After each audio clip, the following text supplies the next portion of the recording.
baby, everybody. Welcome back to Words with Wayman. Please support us on the interwebs. Words with Wayman on Facebook, Words with Wayman on the Twitter.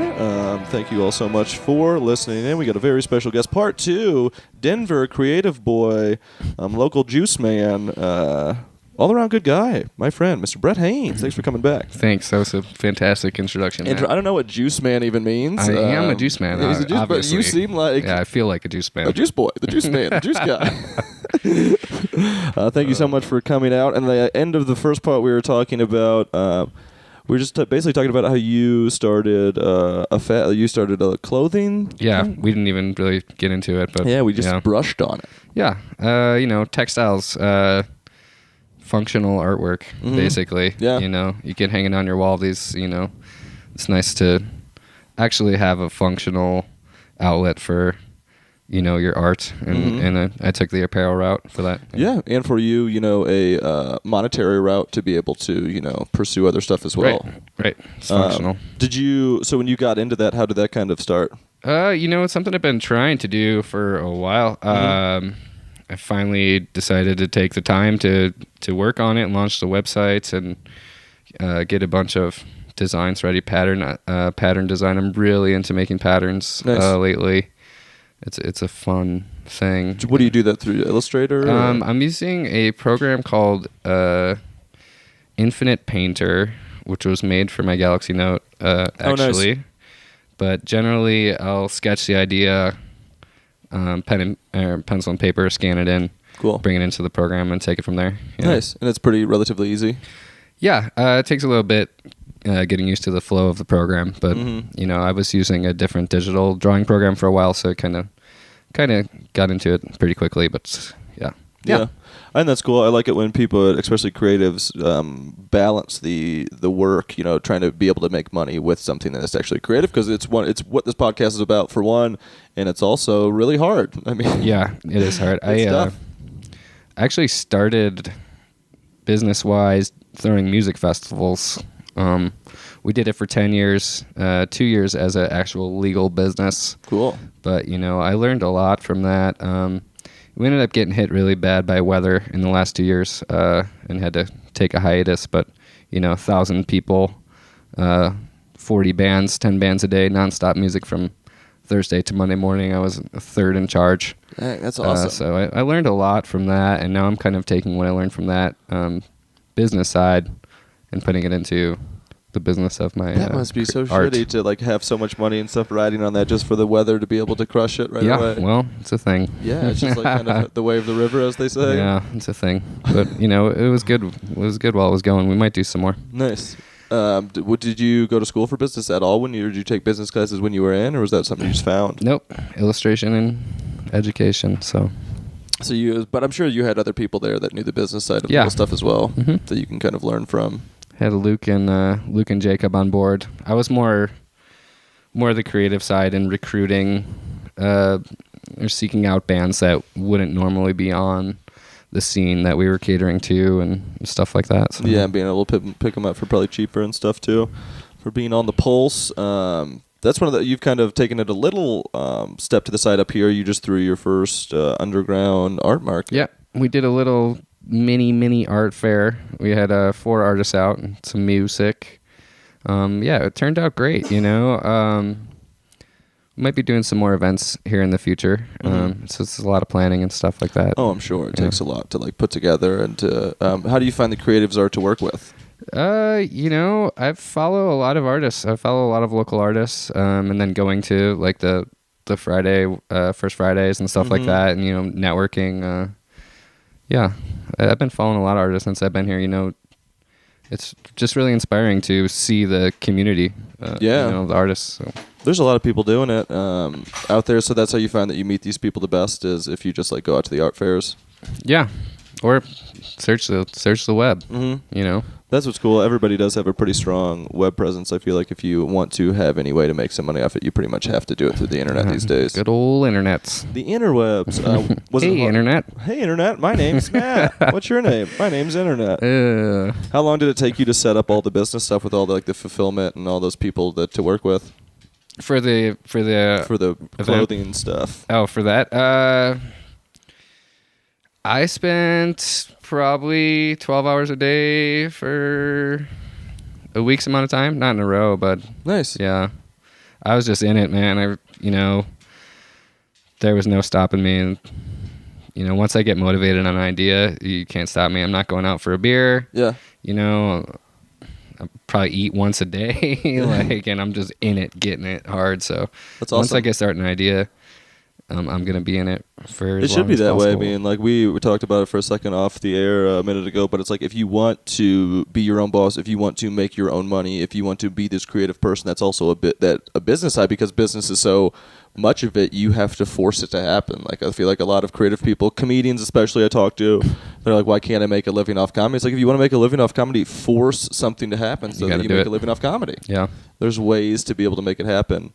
But that's why I think it's super cool that you actually launched it and dove in to do it. Yeah, I mean, I had a friend recently who asked me how I make so many drawings, and I'm like, I do it. There'll be weeks on end that I don't go out to have a drink with my buddies because I'm sitting in my room drawing pictures. And if you want to make something happen, you got to make it happen. That's the only way it's going to happen. Yeah, I mean, what could you have gotten out having the drinks with those people that isn't this creative muscle that you have to flex? Right. Yeah. Well, maybe a good night. Yeah. Sometimes you need a break.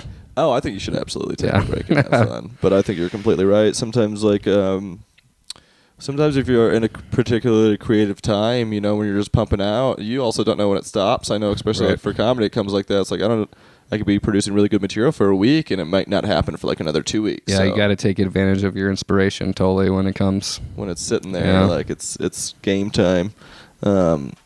So is that going to be, you also have a part-time job, you do some... I'm in the grocery biz. He's in the grocery biz, which I'm slinging the groceries. Yeah. The Whole Foods. That's a cool thing, the Whole though. Foods. It's like basically just like a personal shopping service for Whole Foods, right? Oh, yeah, I don't do that anymore, actually. Oh, okay. Yeah. What are you into now? I'm working for Whole Foods. Oh, yeah. Cool. But I actually initially entered the company to get the sign artist position. Oh, nice. Yeah. So actually, Regional just came in and saw my window art that I did. I did some window art. Cool. For a fundraiser and took my name down. So I might get that. That's really awesome. We'll see. I support the food culture that Whole Foods has going on. Otherwise, and you're a chef. You create through food as well. Oh yeah. Yeah. That's actually, I was thinking about that before I came over here. When I do take breaks from like my intense sessions of creating at home, making food from scratch is like something that totally resets me. And then also doing the dishes. It's like puts you in this meditative zone. Yeah, I love to cook. I hate the dishes, but I wash dishes for years too. Cooking is definitely a fantastic. You're still being creative, yet it's not in your same medium. Guy Atkinson. I don't know if I pronounced his last name right. He put out this tattoo book that's like,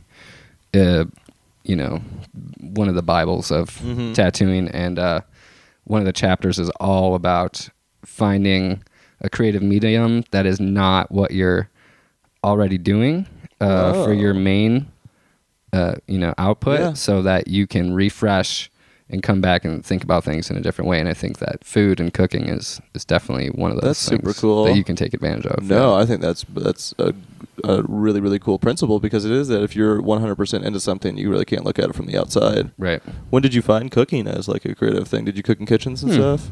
I know you worked in kitchens. Yeah, I have.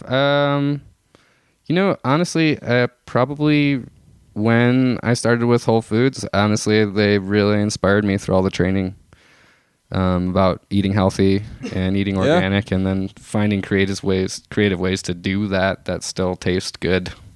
Not to plug Whole Foods up the ass, but yeah, I was inspired by their. No, I know a bunch of people that have worked at Whole Foods that really like their experience there and really like the company and have learned a lot there as well.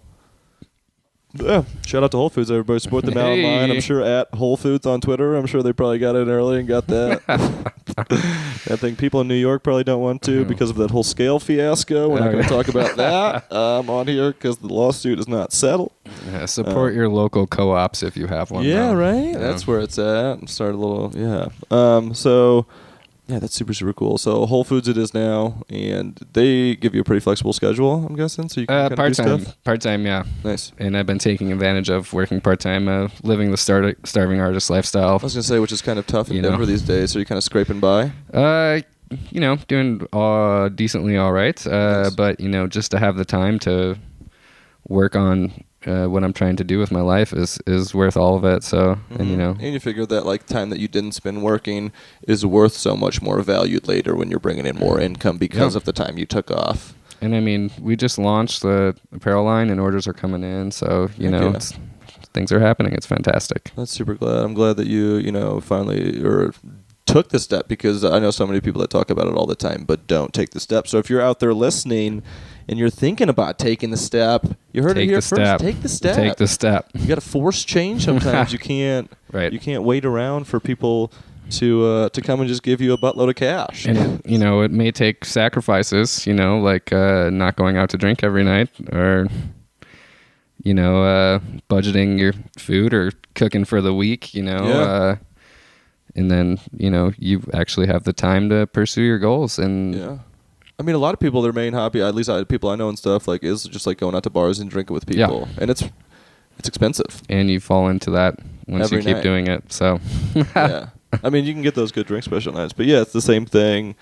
I think you're completely right. You need time to do that sometimes, but you shouldn't rely on it all the time. Count it as a break from your work. I mean, I'll go a week without texting anybody or hitting anybody up to go out, because I'm sitting in, focusing. Everybody else is out spending money on beers, and I'm sitting at home working on my craft, so I highly encourage that. Definitely. I think more people should do it, and but I also think it comes from a need to do it, not even necessarily a lot of times a want to do it. Yeah. Well, we were talking about earlier about if I set time or whatever to do my work, and it just comes as a need. Mm-hmm.